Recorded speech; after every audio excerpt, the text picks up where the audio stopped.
Hello, students. So we were discussing about the rise of nationalism in Europe and आपको मैंने पहले ही बता दिया है कि इसकी क्या समरी है। इसके अलावा हम आगे बढ़ते हैं इसके नेक्स्ट टॉपिक पे। देखिए, ये जो साइड में जो दिए होते हैं, these are also very important. Ernest Renan, what is a nation?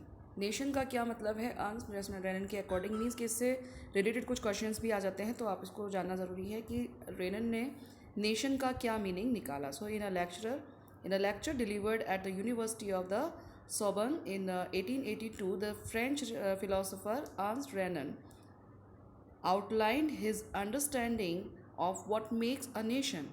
The lecture was subsequently published as a famous essay entitled Quest C. Quen Nation, मतलब कि what is a nation.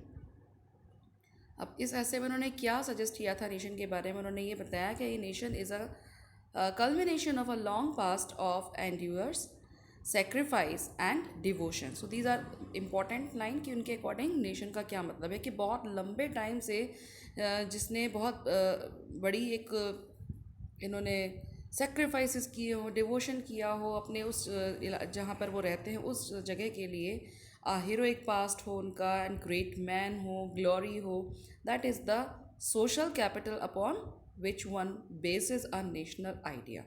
To have common glories in the past, to have a common will in the present, to have performed great deeds together, to wish to perform still more. These are the essential conditions of being a people. A nation is therefore a large scale solidary. Its existence is a daily plebiscite. A province is its inhabitants. If anyone has the right to be consulted, it is the inhabitant. A nation never has any real interest in annexing or holding on to a country against its will. The existence of nations is a good thing, a necessary evil. Their existence is a guarantee of liberty which would be lost if the world had only one law and only one master. देखिए, इन्होंने simple एक जो बताई है, इन्होंने इतना बड़ा जो ऐसे लिखा अपने उन्होंने इसमें सिर्फ ये बताया है कि नेशन का क्या मतलब है। नेशन का मतलब होता है कि बहुत लंबे टाइम से लोगों ने उसके लिए बहुत बड़ा स्ट्रगल किया हो, उसकी यूनिटी को बनाए रखने के लिए उसका बहुत हीरोइक पास्ट हो। जैसे हमारे इंडिया का बहुत अच्छा हीरोइक पास्ट है कि इन्होंने बहुत सारे लोगों ने रिवोल्यूशनरीज़ ने रेवोल्यूशन लेकर आए, उन्होंने अपने उसके लिए सेक्रीफाइसेस किए, बहुत सारे उन्होंने इसके लिए काम किए। तो ये एक नेशन है, और एक नेशन जो होता है वो कभी भी ये नहीं चाहेगा कि कभी किसी दूसरे किसी कंट्री पर ज़बरदस्ती कब्ज़ा कर ले या फिर अपने कंट्री में किसी को ज़बरदस्ती कब्ज़ा करना दे।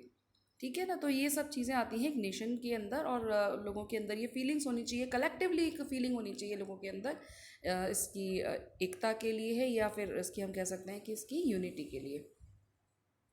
और अगर कोई एक मास्टर होता है, अगर पूरे इस नेशन का अगर कोई एक मास्टर होता है, मीन्स एक मालिक होता है, तो जो फ्रीडम होती है लोगों की वो पूरी तरह से छिन जाती है। तो ज़रूरी है इसके लिए कि सभी जितने भी वहाँ के जो लोग हैं, वहाँ के जो सिटीजन्स हैं उस कंट्री के, उस नेशन के, उनसे ही ये सारी सलाहें ली जाएं, उन्हीं से ही ये सारी बातें की जाएं कि अपने कंट्री के लिए वो क्या चाहते हैं। ठीक है, तो यहाँ पर आप इसको क्वेश्चन को आप तैयार कर सकते हैं अर्नस्ट रेनन कि उनके according what is a nation. Okay, अब हम चलते हैं नेक्स्ट टॉपिक है जो आपका very important, that is the French revolution and the idea of the nation. Okay,